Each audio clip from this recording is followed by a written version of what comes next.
Good morning, all of you. Welcome back in chemistry tutorial of Floating Yansala. Take education in rhyme because lotus flourish in slime. Today's chapter is chapter number 1, How, When and Where, part 2. तो friends, हम लोगों ने कल कहाँ बात करी थी? हमने बात करी थी जेम्स, जो कि एक ब्रिटिश राइटर हैं। उन्होंने इंट्रोड्यूस करते हुए यूरोपियन मैनर के बारे में ये बताया था कि यूरोपियंस के मैनर को, इनके आर्ट को, इनके इंस्टीट्यूशन को, इनके लॉज को इंडिया में इम्प्लीमेंट करने की ज़रूरत। उन्होंने सजेस्ट किया कि ब्रिटिशर्स जो हैं इंडिया के टेरिटरी को कन्क्वायर करके यहाँ पर इनलाइटमेंट लेके आएंगे, यहाँ हैप्पीनेस लेके आएंगे इंडियन पीपल के लिए, क्योंकि इंडियंस जो हैं कैपेबल नहीं हैं अपने प्रोग्रेस के लिए, और ये बिना ब्रिटिश के हेल्प के संभव नहीं है। यानी कि फ्रेंड्स, जो इंडियंस हैं ये कैपेबल नहीं है कि वो प्रोग्रेस कर पाएँ, ये अपने देश को आगे बढ़ा पाए, ये सिविलाइज हो पाएँ। तो ये जो ब्रिटिशर्स हैं ये यहाँ आए हैं हमारी मदद करने के लिए, हमें सिविलाइज करने के लिए। हमने हिस्ट्री में पढ़ा है ब्रिटिश रूल के बारे में, जिन्होंने ये रिप्रेजेंट करने की कोशिश की है कि अगर हमें प्रोग्रेस करना है, हमें सिविलाइज होना है, तो उसके लिए हम लोगों को मदद लेनी पड़ेगी ब्रिटिशर्स की, ऐसा मिल ने लिखा है। और इससे पहले ब्रिटिश रूल जब नहीं आया था इंडिया में, हम लोग अंधेरे में थे, या हम लोग ऐसा कह सकते हैं कि हम लोग सिविलाइज्ड नहीं थे। हम लोग अपने ट्रेडिशन और कल्चर से मतलब बिलोंग तो करते हैं, आज भी करते हैं। लेकिन फ्रेंड्स, ये बातें कही गई कि हम लोग जो हैं सिविलाइज्ड नहीं हैं, हम अपने देश में प्रोग्रेस नहीं लेके आ सकते हैं, इंडियन इतने ज़्यादा प्रोमिनेंट नहीं है या एफिशिएंट नहीं है जितने कि ब्रिटिशर्स हैं, ऐसा मिल कहना चाहते हैं।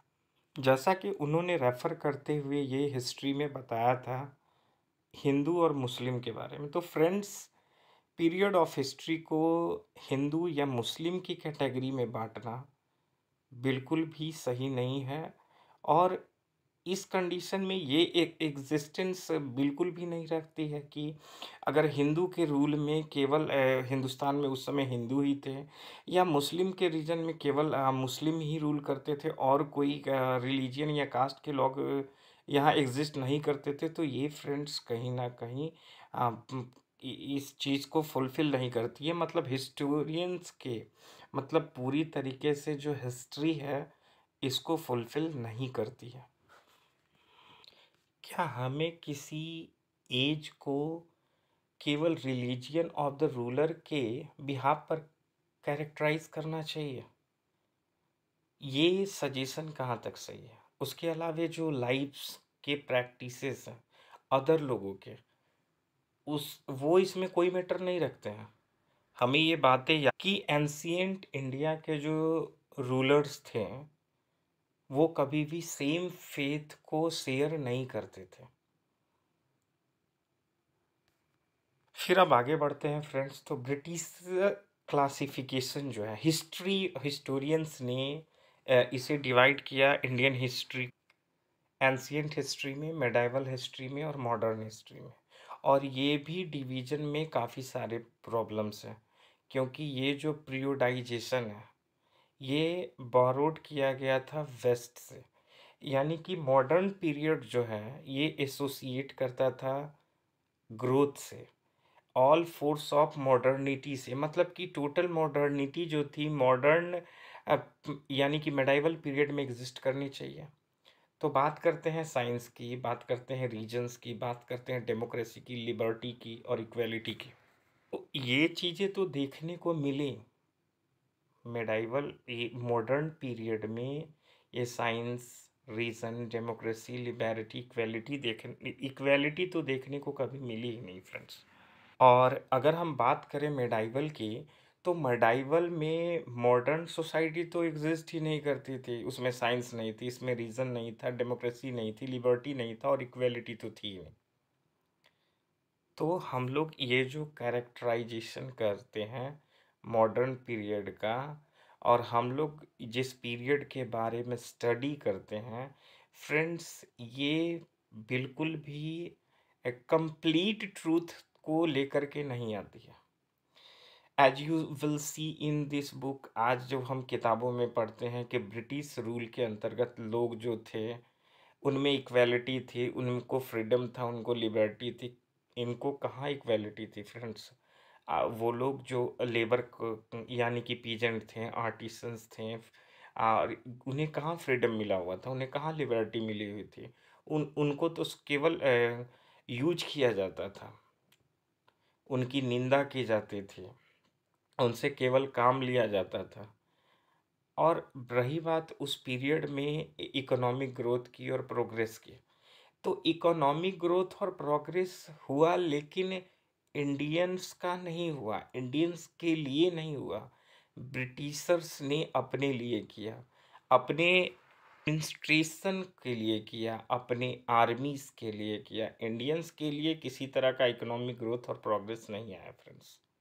तो बहुत सारे हिस्टोरियंस जो हैं, इसलिए इस पीरियड को कॉलोनियल के नाम से रेफर करते हैं बहुत सारे हिस्टोरियंस, ब्रिटिश पीरियड को। What is colonial? तो फ्रेंड्स, हम लोग इस किताब में पढ़ेंगे कि ब्रिटिश कैसे आए, इन्होंने हमारी कंट्री को कंक्वायर किया और अपने रूल को इस्टेब्लिश किया। उसके अलावे सब्जुगेट किया हमारे यहाँ के लोकल नवाब और राजास को। उसके अलावे ये हमारी इकोनॉमी में घुस जाते हैं, ये हमारी सोसाइटी में घुस जाते हैं, ये हमारे ही रेवेन्यू कलेक्शन को खुद स्टार्ट कर देते हैं। यानी कि जब ये अपना कंट्रोल इस्टेब्लिश कर लेंगे इंडिया पर, जब इनकी सत्ता ही हो जाएगी, जब एडमिनिस्ट्रेशन इनके हाथ में चला जाएगा, रेवेन्यू भी इनके हाथ में चला जाएगा, हमारी इकोनॉमी में भी ये घुस जाएंगे, हमारी सोसाइटी में घुस जाएंगे, और हमारे एक्सपेंसेस को भी ये मीट करना शुरू कर देंगे। About the goods they wanted at low prices, जो चीज़ें वो चाहेंगे वो लो प्राइसेस में खरीदेंगे। हमारे यहाँ से प्रोडक्ट जो क्रॉप्स के रूप में होते, तो जिसका प्रोडक्शन फ्रेंड्स इंडिया में होता था, इनको ये एक्सपोर्ट करते थे यूरोपियन मार्केट में, और सेल आउट करके काफ़ी ज़्यादा पैसा कमाते थे। उसके अलावे हम जानेंगे बहुत सारे चेंजेस के बारे में, समझेंगे जो कि कंसिक्वेंसेस के, मतलब बहुत सारे चेंजेस, जैसे कि हम फ्रेंड्स ये देख पाते हैं कि जब शुरुआत के टाइम में हम ये देखेंगे कि हमारे जो पीजेंट्स थे, हमारे जो आर्टिसंस थे, हमारे जो क्राफ्ट पर्सन्स थे, इनके जो प्रोडक्शंस थे, इनके जो प्रोडक्ट थे, ये यूरोपियन मार्केट में इसकी काफ़ी ज़्यादा डिमांड रहेगी फ्रेंड्स।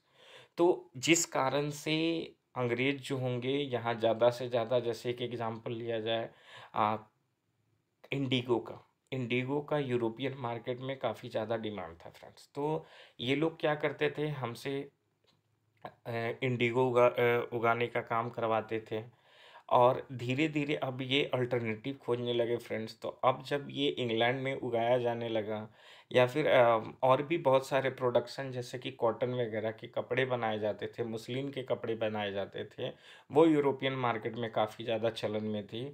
अब ये लोग जब इंग्लैंड में इंडस्ट्रियल रेवोल्यूशन लेके आएंगे फ्रेंड्स, तो उस समय ये लोग इंडस्ट्री सेटअप करेंगे, और इंडस्ट्री सेटअप करने के बाद हमारे यहाँ से रॉ मटेरियल, यूरोपियन मार्केट से तो पैसा कमाएंगे ही, उसके अलावे हमारे यहाँ भी अ, यानी कि इंग्लैंड से सामान बना करके यहाँ बेचेंगे, और उस पर भी काफ़ी ज़्यादा मुनाफा कमाएंगे। तो ब्रिटिश रूल जो थी ऐसे चेंजेस ले करके आएगी, और ये धीरे धीरे हमारे वैल्यूज़ को, हमारे टेस्ट को बदल कर रख देगी, हमारे कस्टम्स को, हमारे प्रैक्टिसेस को बदल कर रख देगी।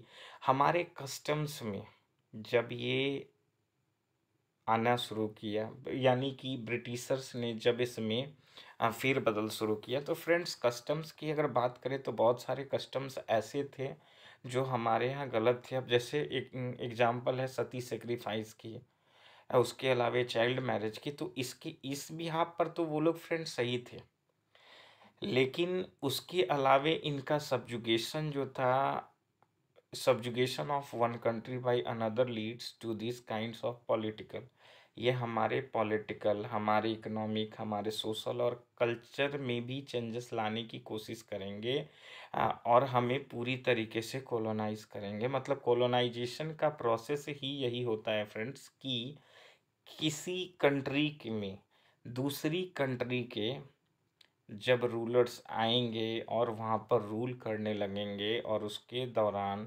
उनके पॉलिटिकल, इकोनॉमिक, सोशल और कल्चर में चेंजेस लेकर के आएंगे, तो ये कॉलोनाइजेशन कहलाता है फ्रेंड्स। तो बड़ी बात ये थी कि जब ये हमारे कल्चर में चेंज लेके आना शुरू करेंगे, तब लोग जो हैं भड़कना शुरू करेंगे, लोग जो है इनसे बैटल, या फिर ऐसा कहा जाए कि इनके विरोध में लोग खड़े होने लगेंगे, जिसका सबसे बड़ा एग्जाम्पल 1857 का वॉर था फ्रेंड्स, जिसमें ये लोग हमारे कल्चर में एंटर करने की कोशिश कर रहे थे। तब इनको बाद में ये समझ में आया कि जो ये इंडियंस हैं, इनके कल्चर के साथ अगर हम खिलवाड़ करेंगे तो शायद हम यहाँ रूल ना कर पाए।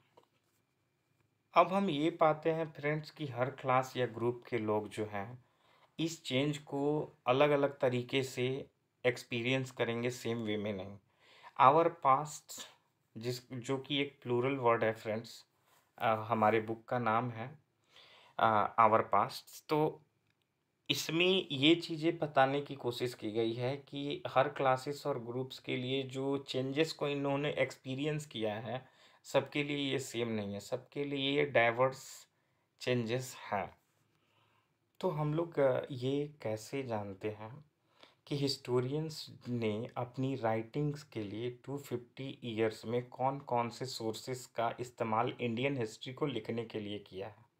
लास्ट 250 ईयर्स में एडमिनिस्ट्रेशन प्रोड्यूसेस रिकॉर्ड्स, यानी कि एडमिनिस्ट्रेशंस जो थी वो रिकॉर्ड प्रोड्यूस करती थी। तो सबसे इम्पोर्टेंट सोर्स था ब्रिटिश का। ब्रिटिश एडमिनिस्ट्रेशन के दौरान फ्रेंड्स हम ये देखेंगे कि ये लोग हर सोर्सेस का एक ऑफिशियल रिकॉर्ड बनाएगी। ब्रिटिशर्स बिलीव करते थे एक्ट ऑफ राइटिंग पर, और एक्ट ऑफ राइटिंग जो था इनके लिए काफ़ी ज़्यादा इम्पोर्टेंस रखता था। हर इंस्ट्रक्शन को ये लोग प्लान करते थे, हर पॉलिसी को ये लोग प्लान करते थे, तब ये जा कर के डिसीजन लेते थे, एग्रीमेंट बनाते थे, उसका इन्वेस्टिगेशन करते थे, और उन सारी चीज़ों को वे क्लियरली राइटिंग्स में रखा करते थे, और राइटिंग्स के सारे ये लोग रिकॉर्ड रखा करते थे, जिसको ये प्रॉपरली स्टडी करते थे, उस पर डिबेट भी किया करते थे। ब्रिटिश एडमिनिस्ट्रेशन ने ही इंट्रोड्यूस किया एडमिनिस्ट्रेटिव कल्चर को, मेमोस को, नोटिंग्स को, रिपोर्ट्स को, जो कि इनके पास ऑफिशियल रिकॉर्ड में रिटन फॉर्म में होता था फ्रेंड्स। हर एडमिनिस्ट्रेटिव इंस्टीट्यूशन में एक रिकॉर्ड रूम होता था, जो फ्रेंड्स आज भी इंडियन गवर्नमेंट फॉलो करती है कि हर एडमिनिस्ट्रेटिव इंस्टीट्यूशन में एक रिकॉर्ड रूम रखा जाता है, जिसमें इम्पॉर्टेंट डॉक्यूमेंट्स को स्टोर किया जाता है, जैसे कि लेटर्स होते थे जिन्हें केयरफुली प्रिस्क्राइब किया जाता था। जो विलेज होता है उसमें तहसीलदार का जो ऑफिस होता है, या फिर कलेक्ट्रेट ऑफिस होता है, या कमिश्नर ऑफिस होता है, या प्रोविंशनल सेक्रेटरीट का ऑफिस होता है, लॉ कोर्ट होता है, इन हर इंस्टीट्यूशन में एक रिकॉर्ड रूम होते हैं, और ये स्पेशलाइज्ड इंस्टीट्यूशन होते हैं। है आज भी इन स्पेशलाइज्ड इंस्टीट्यूशन की मतलब हम कॉपीज म्यूजियम में हमें देखने को मिल जाएगी, और establish to preserve important record, जहाँ पर इन म्यूजियम में आज भी ब्रिटिशर्स के बहुत सारे लेटर्स को या बहुत सारे रिकॉर्ड को प्रिजर्व करके रखा हुआ है। 19th सेंचुरी के दौरान फ्रेंड्स हम ये पाएंगे कि लेटर और मेमोज जो होंगे मूव करेंगे एडमिनिस्ट्रेशन में एक ब्रांच से दूसरे ब्रांच में, और हम लोग इसमें ये भी देखेंगे और स्टडी करेंगे कि कैसे notes, reports district officer prepare करते थे, या इंस्ट्रक्शंस और डायरेक्टिव्स जो थे वो सेंड किया जाता था ऑफिसल्स के द्वारा at the top to provincial administrators.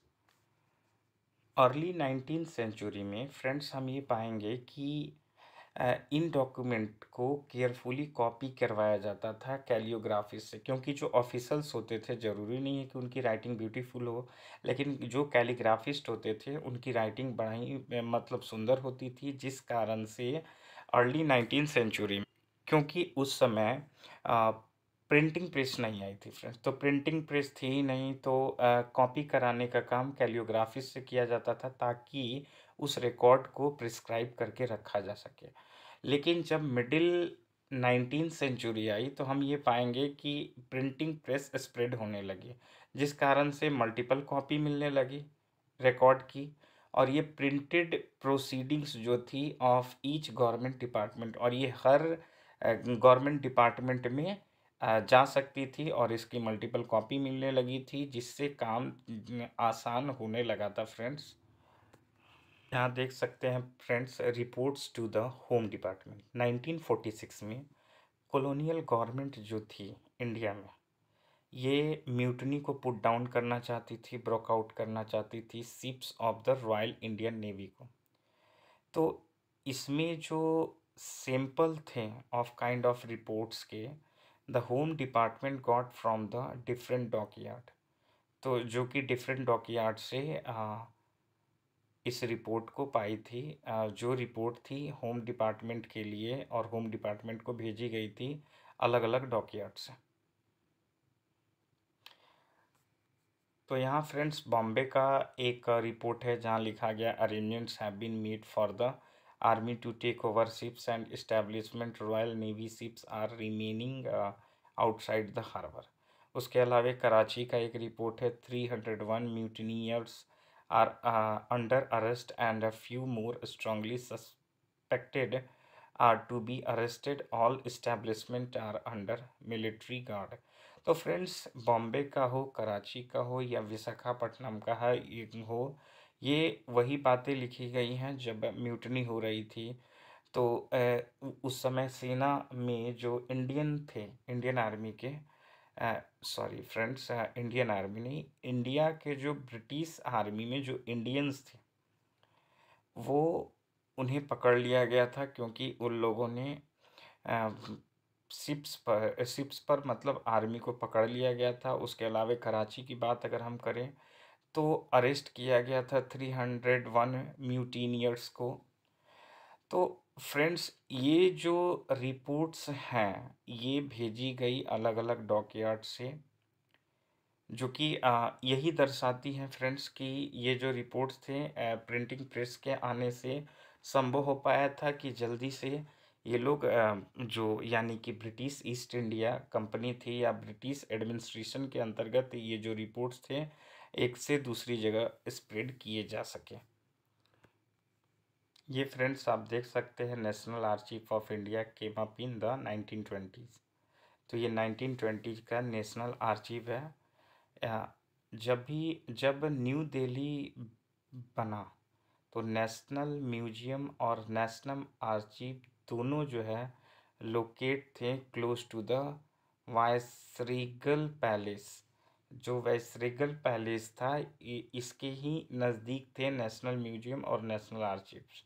और ये जो लोकेशन रिफ्लेक्ट करता है importance this institution had in the British imagination, यानी कि ब्रिटिश इमेजिनेशन के हिसाब से ये जो लोकेशन था काफ़ी ज़्यादा इम्पोर्टेंट था, और ये इंस्टीट्यूशन भी उनके लिए काफ़ी ज़्यादा इम्पोर्टेंट थे। ये लोकेशन के थ्रू हमें पता चलता है। सर्वे बिकम इम्पोर्टेंट। तो ब्रिटिशर्स का ये बिलीव था कि अगर हम लोग को इफ़ेक्टिवली एडमिनिस्ट्रेट करना है तो हमें सर्वे करना होगा, और हमें अंडर द कॉलोनियल एडमिनिस्ट्रेशन यानी कि कॉलोनियल एडमिनिस्ट्रेशन के तहत सर्वे इम्पोर्टेंट है, और इसलिए हमें सर्वे कराना पड़ेगा, ऐसा ब्रिटिशर्स बिलीव करते थे। तो अर्ली 19th सेंचुरी के दौरान एक डिटेल्ड सर्वे हुआ और पूरे देश में सर्वे चलाया गया। इसमें विलेजेस पे रेवेन्यू सर्वे हुआ, रेवेन्यू सर्वे को कंडक्ट किया गया। उसके अलावा effort was now the topography, topography का भी सर्वे, जैसे कि सॉइल क्वालिटी के बारे में जानकारी लेना, फ्लोरा एंड फौना के बारे में जानकारी लेना, लोकल हिस्ट्रीज के बारे में एंड क्रॉपिंग पैटर्न को जानना ब्रिटिश एडमिनिस्ट्रेशन के लिए इम्पोर्टेंट था। और ये नेसेसरी थिंग्स थी एडमिनिस्ट्रेशन के लिए किसी भी रीजन का। और 19th सेंचुरी के एंड तक ऐसा चलता रहा और सेंसस ऑपरेशन स्टार्ट हुआ उसके बाद।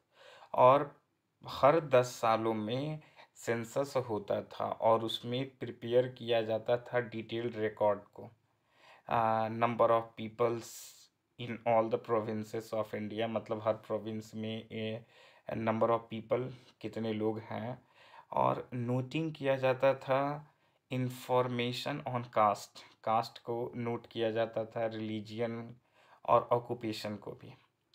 और इन सर्वे के दौरान बॉटनिकल सर्वे हुआ, जियोलॉजिकल सर्वे हुआ, आर्कोलॉजिकल सर्वे हुआ और एंथ्रोपोलॉजिकल सर्वे और फॉरेस्ट सर्वे हुआ, और इसके अलग अलग डिपार्टमेंट भी बनाए गए। तो ये फ्रेंड्स आप देख सकते हैं कि बॉटनिकल गार्डन और नेचुरल हिस्ट्री म्यूजियम इस्टेब्लिश किया गया ब्रिटिशर्स के द्वारा, जिसमें ये लोग कलेक्ट करके रखते थे प्लांट के स्पेसिमेंस और इन्फॉर्मेशन और उसके यूजेस के रिकॉर्ड को।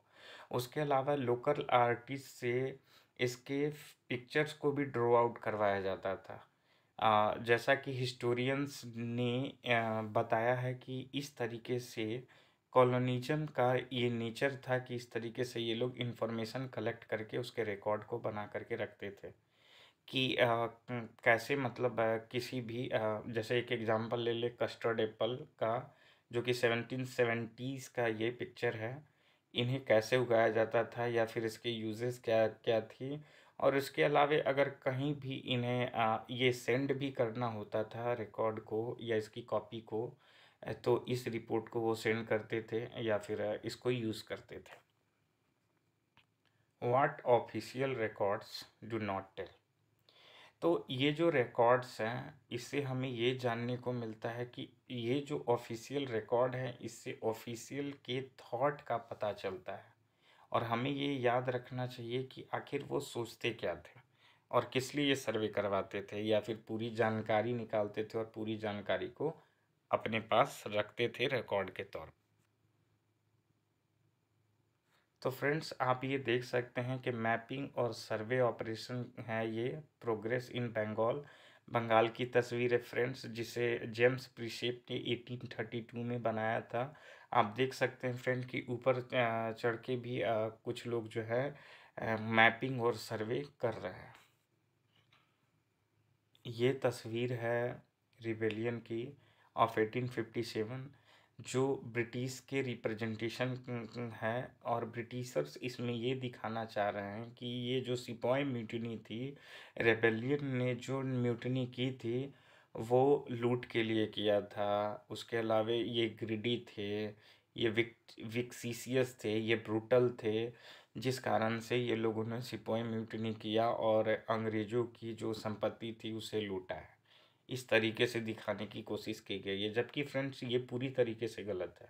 1857 की म्यूटिनी का कारण कल्चर में अंग्रेज़ों का, यानी कि इंडियन कल्चर में अंग्रेज़ों का हस्तक्षेप था, उसके अंदर घुसना था। उसके अलावे इंडिया में ये जो ज़मींदार थे, ज़मींदारों की बही खातों को जला दिया गया था, जिसमें पीजेंट्स के लिए गए कर्जे या उनके ज़मीनों के बही खाते थे, और जो कि जलने के कारण सारे रिकॉर्ड ही ख़त्म हो गए, सारे कर्ज की बही खाते ही जल गए थे।